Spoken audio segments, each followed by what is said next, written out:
It took a while for me to digest his words. In short, what that meant was... Uni remembered everything about the flight and the crash. However, he had no memory of me. Anyway, I believe that there's been a misunderstanding. Misunderstanding? I'm pretty sure I couldn't have gotten anything mixed up. I was very certain I knew Uni. May I ask a question? My thoughts were interrupted by his whispering.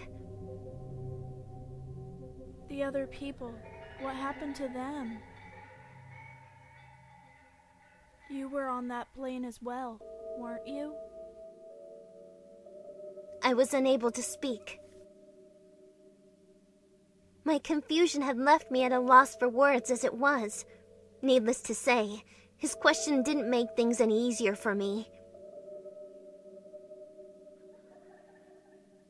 My memory stops at the point just before the crash. I had probably lost consciousness from the immense impact. When I came to, I found myself on the bed in that strange room.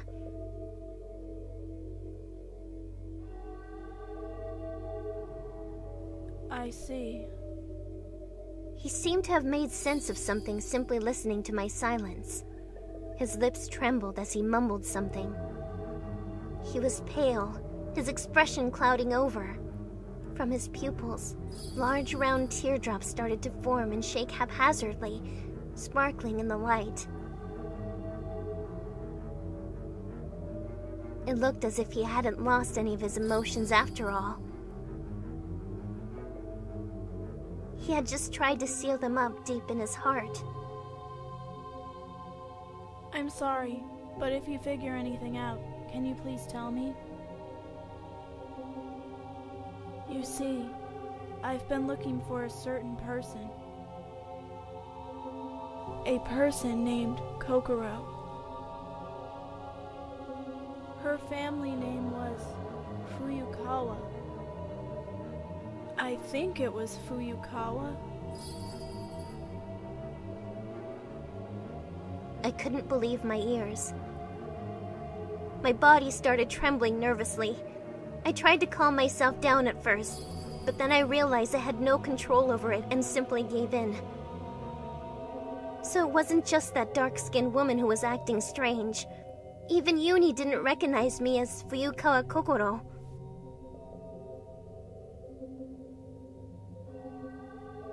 To have my whole existence denied like that was frightening, to say the least.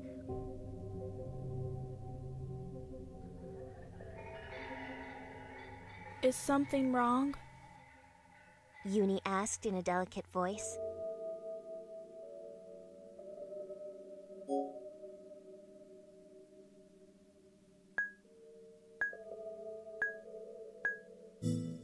There was no way for me to come up with a surefire comeback. What would it take for him to realize that I am Fuyukawa Kokoro? I couldn't quite make out Uni's expression at the moment. Well, it's nothing. It took all I had just to mutter that. Uni tilted his head curiously. His nonchalant gesture made my chest tighten and my heart feel another short, constricting burst of pain. I couldn't endure any more of this. I couldn't stay here anymore. I turned my eyes away from Uni and spoke. Well then, I'll be off now, alright? I'm sorry for barging in here so suddenly. But I was happy to see you. Leaving him with those words, I stood up. As I did so, I saw something as good as a mirror in front of me. I could see it through the curtains. Darkness reigned outside, so the beautifully polished glass had nothing to show but the reflections of the objects inside the room. Of course, the walls, the lighting, and the furniture were not the only things that could be seen there. My own appearance was faintly floating in it, painted hazily in the darkness.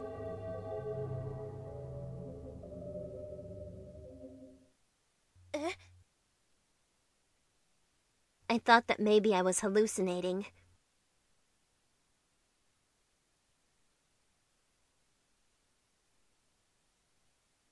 I closed my eyes and opened them again, but what I had first thought was an illusion didn't want to disappear from the thick glass surface. A cold sweat ran across my back. I wanted to scream, but something was stopping me. It felt as if something was stuck inside my throat. Panicking, I hastily tried to reaffirm what I had seen. I was wearing clothes I didn't recognize at all. And it wasn't just my clothes that seemed alien to me. The 10 brutish fingers, the well-defined blood vessels crisscrossing the back of my hand, the rugged silhouette. I ran my fingers through my hair, only to notice that its length and texture didn't feel like mine at all. Still not grasping the situation, I swallowed hard and turned to Uni, almost crying out. Hey, you had a mirror with you, right? A mirror? You should have one, shouldn't you? It should be in your pocket, right? How did you know? Never mind that. Just hurry and give it to me. Still confused, Uni quickly took out his folding mirror. I quickly snatched it and stared at it intently.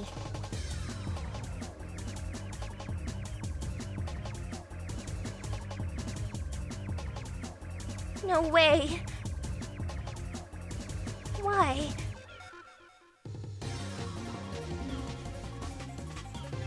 To say I was astonished would be a gross understatement. Reflected in the mirror was the face of an unfamiliar man. This isn't me! It isn't me! It isn't me! It isn't me! It isn't me! The inside of my head is spinning, mixed, shaken, and blended by the confusion overwhelming me. I need to see my face! My movements, disfigured and distorted, are reflected almost perfectly on the face of the man of the mirror I am holding. What is this? How? Why did this happen? The eyes of the man in the mirror bulged like a lunatic's.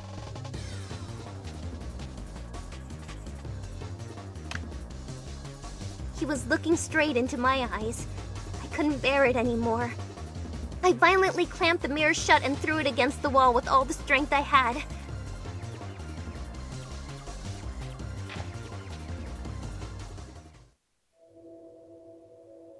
I fell to my knees, letting out a low moan. My nerve endings had gone dull, senses numbing. All my thoughts thrown into a pit of chaos and assaulted by raging doubt and uncertainty. Who is that man? Am I that man? If that's me, then where did the me I used to be go? Who am I? My mind or my body? Which one is the real me? I don't know. I don't know. I don't know. Something has gone horribly wrong. This world wasn't the world I knew anymore. Now that I think about it, ever since I woke up, I've been feeling a strange, uneasy sense of, for lack of a better word, incompatibility. Now I finally knew the reason why. It felt as if the world were starting to reject me, and slowly, I began to disappear. Overwhelmed by loneliness and neglect, my own existence started to fade. Anxiety took over. Everything that I am was replaced by a fear which made me want to scream out in desperation.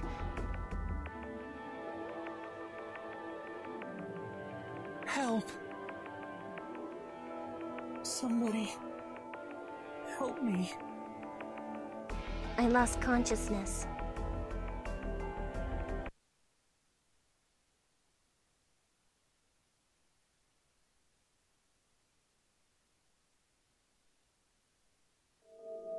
I had a dream. To me, who had lost all sense of time, the dream felt like it lasted forever. Or was it just for a moment? There was no light. I couldn't see anything. I could only hear a pleasant, steady pulse. Like an unborn child floating in the amniotic fluid. Wrapped up in a calming and safe warmth. It felt as if all my sins had been forgiven.